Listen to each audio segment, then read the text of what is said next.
সাবেক প্রধানমন্ত্রী বেগম খালেদা জিয়া ভীষণ অসুস্থ, সংকটাপন্ন অবস্থায়। আমরা দোয়া করি আল্লাহ যেন শেফা দান করে, আমিন করুন। বিশেষ করে সাবেক প্রধানমন্ত্রী খালেদা জিয়া অসুস্থ, সংকটাপন্ন অবস্থায় আল্লাহ মেহেরবানি করে ওনাকে পূর্ণ সুস্থতার সাথে নেক হায়াত দান করে দেন। আল্লাহ মেহেরবানি করে এমন ভাবে যারা যাদের জন্য দোয়া চেয়েছেন আল্লাহ সবার দিলের তামান্না পূরণ করে দেন। আল্লাহ স্বাধীন সোনার বাংলাদেশে খাস রহমতের বরকত নাযিল করে দেন। দেশদ্রোহী ধর্মদ্রোহীদের হাত থেকে দেশের মানুষ এবং দেশকে হেফাজত করেন। মানুষ চিরদিন থাকতো না রে ভাই, আমিও চলে যাব, আমার ওয়াজ কিন্তু ইউটিউবে বাজবে। হাফেজ তুফাজ্জল হোসেন বৈরবী সাহেবের ওয়াজ আছে না নাই? তিনি কি আর আছে? কথা না, তিনি কি আর আছে? আমাদের বললি বন্ধু এরশাদ প্রেসিডেন্ট ছিলেন, প্রধানমন্ত্রী ছিলেন, কিন্তু দেখেন এই পর্যন্ত তিনি যে চলে গেছেন, তিনি কি আর ফিরে আসছে? অথচ তিনজনের একজন তো ছিলেন তিনি। যত ক্ষমতাই থাকেন একদিন তো আমাদেরকে চলে যেতে হবে, ঠিক না বেটি? আমাদেরকে চলে যেতে হবে। আমরা প্রতিহিংসা রাজনীতি করব না, প্রতিহিংসা রাজনীতি করব না। আমি যদি মাঝখানটা ম্যানেজ না করি ভাই, দেশটা টিকতো না ভাই। আমি যেই রং দেখতেছি এইভাবে দেশ চলতে পারে না ভাই। মারামারি কাটাকাটিতে দেশ চলবে না। আমার কোনো অন্যায় হলে আমাকে শুধরার সুযোগ দেন, ঠিক না বেটি? আর আমার মাইরে ফেললে কি সমাধান হয়ে যাব? মাইরে ফেললে কিন্তু 10 বছর পরে বাতিজা ঠেং নেমে গেলে বাবা, এটা বাংলাদেশ। লাড়ি দিয়ে গেলাম, দেশটা স্বাধীন করছে, তা বুলেট ডরা না। কিন্তু এক একটার ভিতরে কিন্তু আগুন জ্বলতেছে, কথা কন ঠিক না বেটিক বাজি?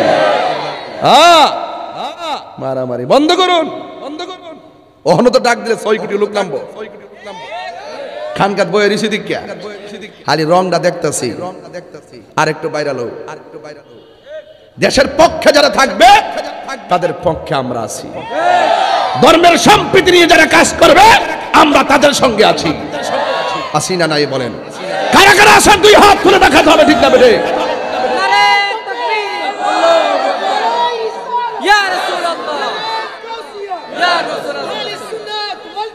জিন্দাবাদ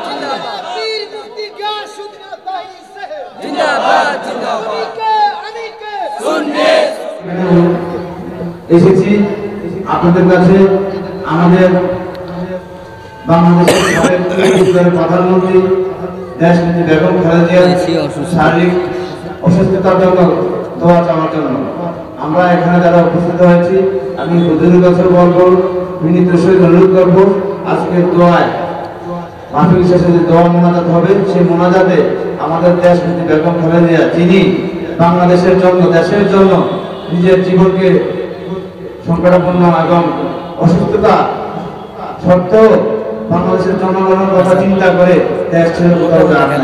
সেই নেত্রীর জন্য আমরা সবাই নামাজ পড়ে, আসরের নামাজ, মাগরিবের নামাজ, ফজরের নামাজ, বিতরের নামাজ, প্রত্যেকটি ওয়াক্তের নামাজ, তাহাজ্জুদের নামাজ আমরা সবাই দোয়া করব। সবাই আমার অনুরোধ, আমাদের নেত্রীর জন্য দোয়া করবেন।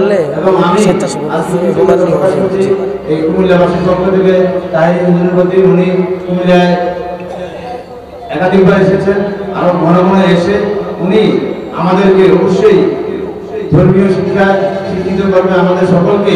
আমরা যে সমস্ত মাত্রা আসলে জানি না, এবং আমরা তাদের বিভিন্ন ফেসনা সাথে আমরা জড়াই, আমরা তাদের এই সমস্ত ফেসনা সাথে না জড়াই, উনি আমাদেরকে সঠিক ইসলামের কোরআনের আয়াত থেকে, হাদিস থেকে সঠিক বয়ানের মাধ্যমে আমাদেরকে দ্বীনের পথে এগিয়ে নিয়ে যাবে, এই আশা প্রত্যাশা রেখে আমি আমার সংক্ষিপ্ত বক্তব্য শেষ করছি।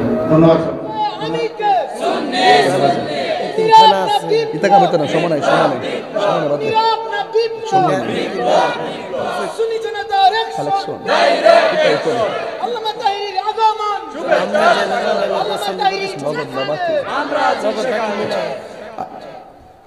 আমি আইসি কত সৃষ্টি 1/2 ঘন্টা, আর এখনকার আমার আগমন পথখানে বলে আমার আগমন। মানুষ কি তা কইব, হুজুর মনে এই মাত্র আইছে, সালাইকা সুলগান দেওয়া বন্ধ কর।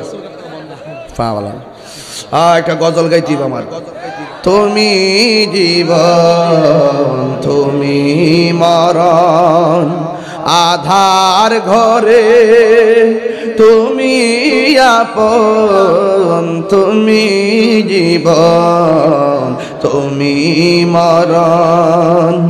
আধার ঘরে তুমি আপন, তুমি মোদের পানের তরি, তুমি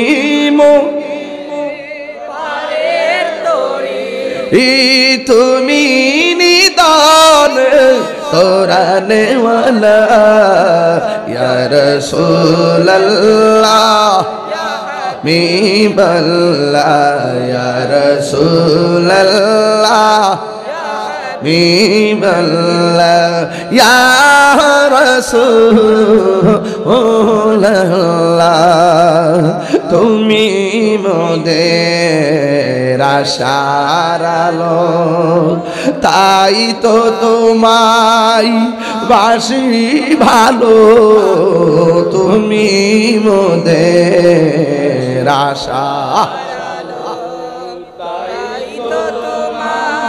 আই বাসি ভালো, হৃদয় নামের ফুলদানিতে, হৃদয় না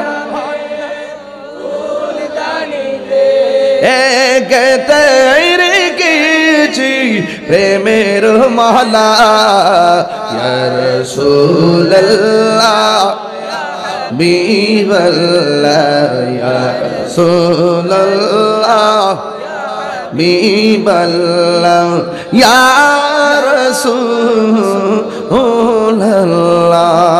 জোরে আলহামদুলিল্লাহ। আমরা নবী চাই কি চাই না? যারা অভাবে আছে আল্লাহ আপনি অভাব দূর করে দেন, একটু বড় করে কেন আমিন। যারা ঋণগ্রস্ত আছে ঋণ পরিশোধের তৌফিক দিয়ে দেন। যারা অসুস্থ আছে আল্লাহ তাদেরকে পূর্ণ সুস্থতার সাথে নেক হায়াত দান করে দেন। আল্লাহ মেহেরবানি করে আমাদের মাঝে হিংসা প্রতিহিংসা আপনি দূর করে দেন। আল্লাহ আমাদের মুর্দা কলবটাকে আপনি জিন্দা করে দেন। আল্লাহ আমাদের সিনাটাকে মদিনাওয়ালার আয়না বানিয়ে দেন। আল্লাহ ঘরে ঘরে আল্লাহ এলাকা এলাকায় আপনি শান্তি নাজিল করে দেন। আল্লাহ হিংসা প্রতিহিংসা মুনাফিকি গীবত থেকে আমাদের সকলকে হেফাজত করেন।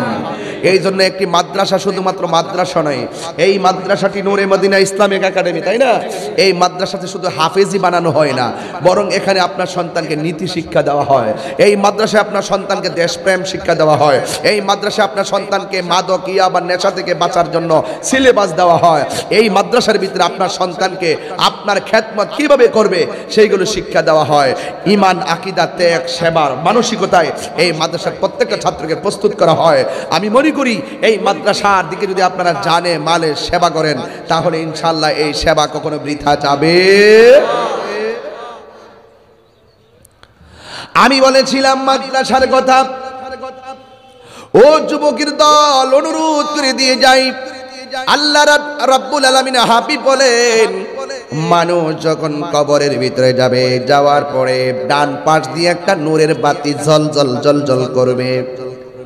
জিজ্ঞাসা করবে তুমি কে? আমার কবরের ডানে মাটি, বামে মাটি, উপরে মাটি, নিচে মাটি, কিন্তু আমার কবরের মধ্যে তুমি আলো দিলা কেমনে?